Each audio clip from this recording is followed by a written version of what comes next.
સદગુરુ નીતિન સાહેબ આ સત્સંગમાં કહે છે, આદિ નામનો ભેદ ખોલવામાં આવ્યો છે કે શું છે આદિ નામ. આદિ નામ વિશે એક એક વાત કહેવામાં આવશે, કેમ કે આ નામથી અધૂરા ગુરુ પોતાને પૂર્ણ ગુરુ કહે છે કે અમને પણ ખબર છે. આદિ નામ તો કબીર સાહેબે બોલીને કહ્યું. તો વાણી છે, જ્ઞાન ઉપદેશ કહા મેં ભાઈ, તાતે જીવ હૃદય જ્ઞાન સમાય. કહે છે કે હું જે ઉપદેશ આપી રહ્યો છું તેને જાણવાથી, હૃદયમાં ઉતારવાથી જીવની મુક્તિ થઈ જાય છે. આગળ કહે છે, યહી ગ્રંથ મેં નામ ન્યારા, એટલે કે બધા ગ્રંથોમાં જે નામની હું વાત કરું છું તે બધાથી ન્યારા છે, બિલકુલ અલગ નામ છે, તે ગ્રંથોમાં નથી.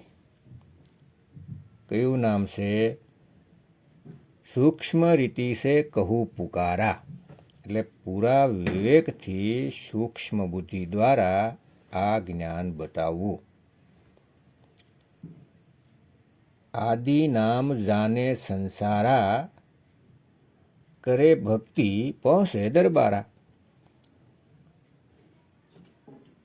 તો મોટી બુદ્ધિવાળા જીવને એટલા સૂક્ષ્મ બુદ્ધિવાળા બનાવી દો કે તેને આદિ નામ સમજમાં આવી જાય અને આદિ નામનું સ્મરણ કરીને આખું જગત માલિકના દરબારમાં પહોંચી જાય.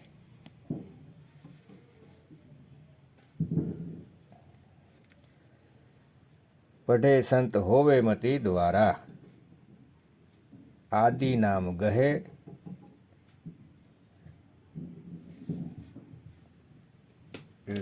એટલે કે જે સંત આ વાણીને વાંચે અને જેની મતિ ખૂબ જ વિવેકી હશે તે જ આ આદિ નામને સમજી શકશે. જ્યારે આદિ નામનું સ્મરણ કરશે એટલે કે યાદ કરશે ત્યારે સુરતી આ 5 તત્વના નાશવાન શરીરથી નીકળીને તે શબ્દમાં સમાઈ જશે, જે અજર છે, અમર છે, આદિ છે. તો આ વાતને સમજો ભક્તો. આદિ નામ ગહે અજર શરીરા, તે આદિ નામને ગ્રહણ કરીને સુરતી પણ તે શબ્દની જેમ અજર અમર બની જાય. એટલે કે હવે તેને શરીર ધારણ નહીં કરવું પડે, વારંવાર શરીર નહીં બદલવું પડે. આદિ નામ હૈ સત કબીરા, આ જે અક્ષર છે સત કબીરા, બસ આના આધારે અધૂરા ગુરુઓએ સંગતને ગુમરાહ કરી રાખી છે કે આ સત કબીરા જ આદિ નામ છે, જે કબીર સાહેબે બોલીને સંભળાવ્યું અને ધરમદાસે તેને લખ્યું. તો સમજો, વાણી કહે છે આદિ નામ હે સત કબીરા. જેમ કે એવું લખ્યું હોય કે પ્યાસ બૂઝે પાણીથી, તો અહીંયા પાણી આદિ નામ થયું, જેનાથી તરસ મટશે. પરંતુ પાણી જપવાથી તરસ નહીં મટે. તે પાણીને ઓળખવું પડશે, તેને જાણવું પડે છે કે ક્યાં છે, કેવું છે. ત્યારે તો પાણીને ગોતશો ને ભાઈ. તો તેને ઓળખવાનું છે, જપવાનું નથી.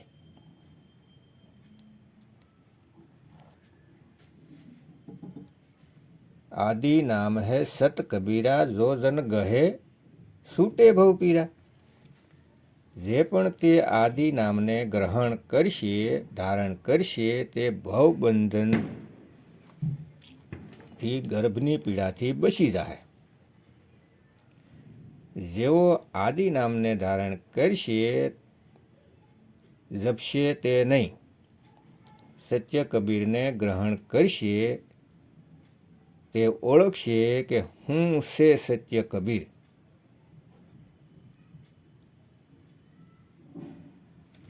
કહે છે કે ઓહમ સોહમ સત્ય કબીર.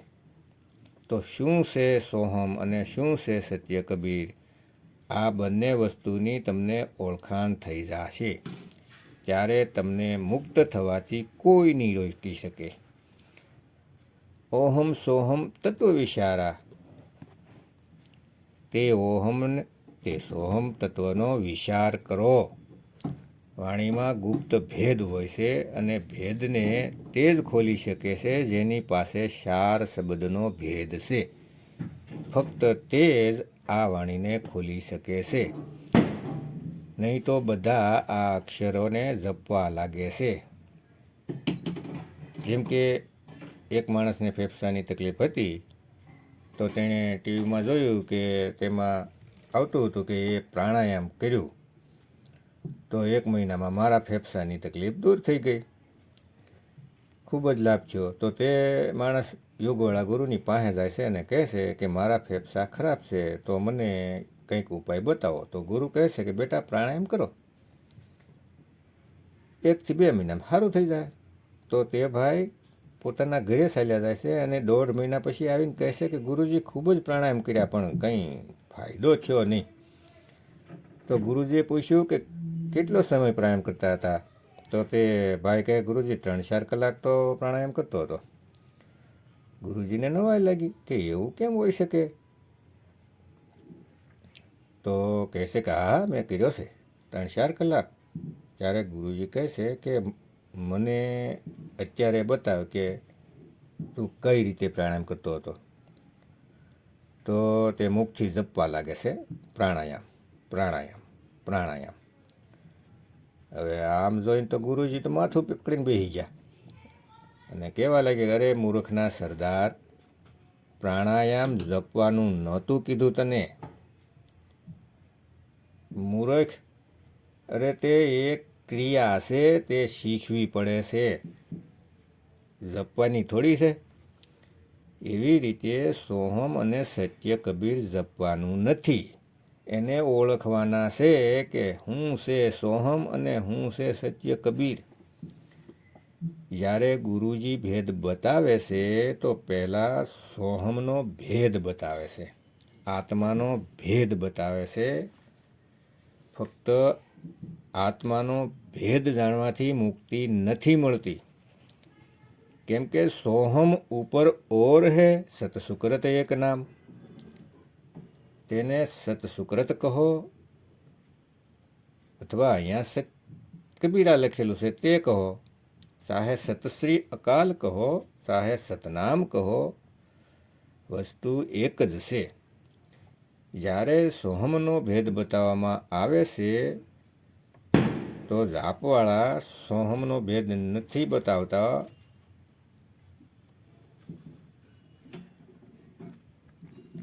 એના વહેમમાં ન રહેતા. એના માટે તો કહે છે કે સોહમ સોહમ જપી મુવા મિથ્યા જન્મ ગવાયા. સોહમ એટલે જો તું સોહમ એટલે કે જેવા તમે પરમાત્મા છો એવો જ હું અજર અમર અવિનાશી છું. મારું નિજ રૂપ. જ્યારે સોહમનો ભેદ મળે છે પછી એક વસ્તુ બાકી રહેશે, તે છે સત્ય કબીર. તે છે શબ્દ ધૂનનો ભેદ. જેની પાસે તે શબ્દ ધૂનનો ભેદ હોય છે તે જ સત્ય કબીરને પ્રાપ્ત કરી લે છે, પરમાત્માને પ્રાપ્ત કરી લે છે. નહીં તો પાછા ગર્ભમાં આવી જાય છે. તો વાતને સમજો ભક્તો. સોહમ સત્ય કબીરનો ભેદ સમજી લ્યો. સત્ય કબીર તે અખંડ નામ છે. તેનો ભેદ જ્યારે ગુરુજી બતાવે છે પણ સાલાક કપટી તે અખંડ નામનો ભેદ નથી આપતા. જે સાલાક અને કપટી હોય એને નથી આપતા ભેદ. મુખથી કહે કબીર કબીર, નામ હમારા સબ જગ લેતા, ભેદ હમારા કોઈ નહીં કહેતા. મેરા ભેદ પાવેગા સોઈ જાકા સતગુરુ પૂરા હોય. તો પૂરા સતગુરુ જ સત્ય કબીરનો ભેદ આપે છે. ત્યારે ઓળખ થાય છે કે સત્ય કબીર છે શું. આદિ નામ પહેચાનો ભાઈ. હવે ઉપરની લાઈનમાં બોલી દીધું સત્ય કબીરા, તો અહીં વાત પૂરી થઈ જવી જોઈ હતી. પણ આગળ કહેશે આદિ નામ પહેચાનો ભાઈ, તો તેની ઓળખ કરવાની છે. જેમ કે પાણી લખ્યું છે તો તેને ઓળખવાનું હોય છે કે પાણી કેવું હોય છે. કોફીથી, ચાથી, કોલ્ડ્રિંકથી, શરબતથી અલગ કેવું દેખાય છે તે તેની ઓળખ શું છે. તો અહીંયા સત્ય કબીરા આદિ નામની ઓળખવાનું કહે છે.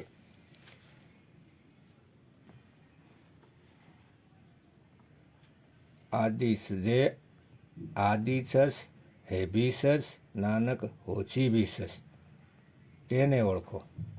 જે 5 તત્વ 3 ગુણ શ્વાસોમાં 25 પ્રકૃતિ મન માયાથી ન્યારા છે. તે છે આદિ નામ. તે કોઈ જાપ નથી સોહમનો. કેમ કે જાપ છે એ સોહમ જીવ અવસ્થા છે. કેટલાક ભ્રમિત કરે છે કે સોહમ જીવનું નામ છે, તો સોહમ સોહમ કરો. નહીં ભાઈ, આદિ નામની વાત કરે છે સાહેબ.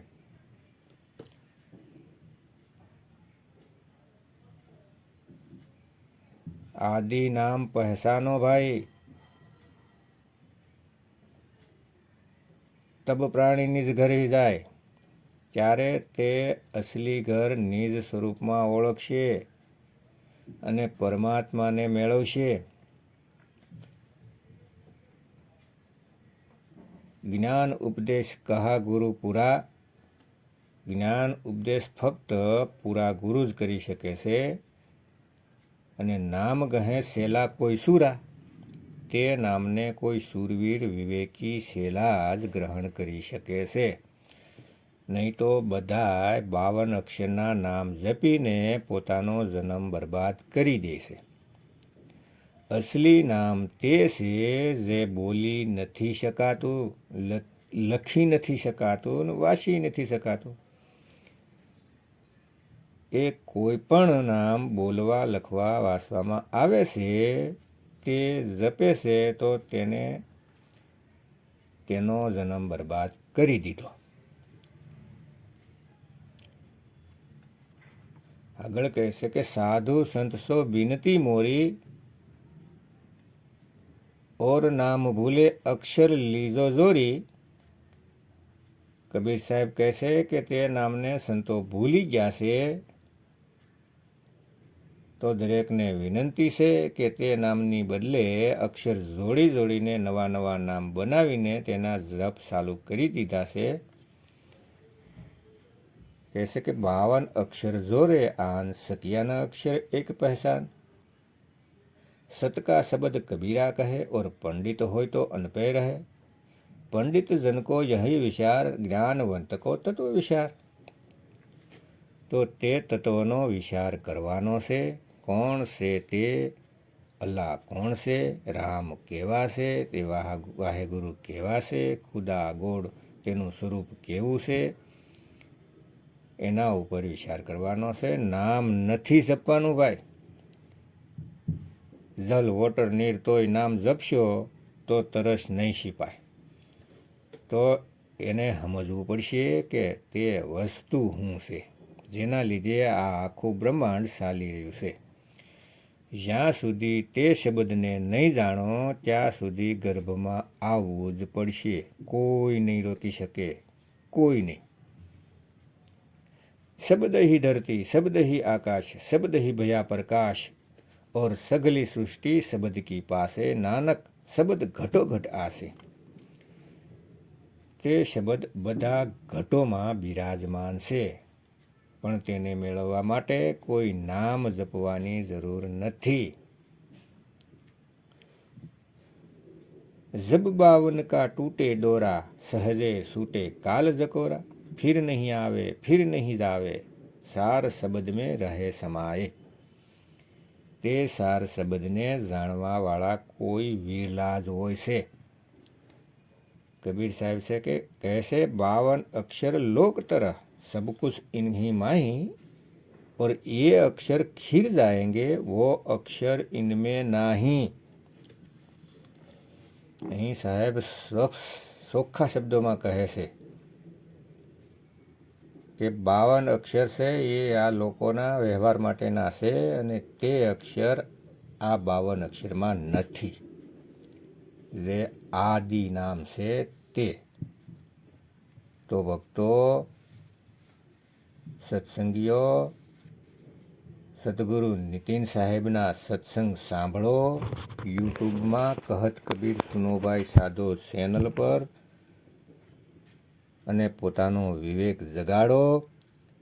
આ માનવ જન્મ મળ્યો છે તેને એળે નહીં જવા દો, નહીંતર પસ્તાવા સિવાય કાંઈ નહીં વળે। તો બે હાથ જોડીને વિનંતી છે કે તમારું જીવન ધન્ય કરો। જય ગુરુ નીતિન સાહેબ, જય ગુરુ વૈરાગ સાહેબ, જય ગુરુ મદનપતિ સાહેબ, જય જય મુક્તિના દાતા કબીર સાહેબની જય।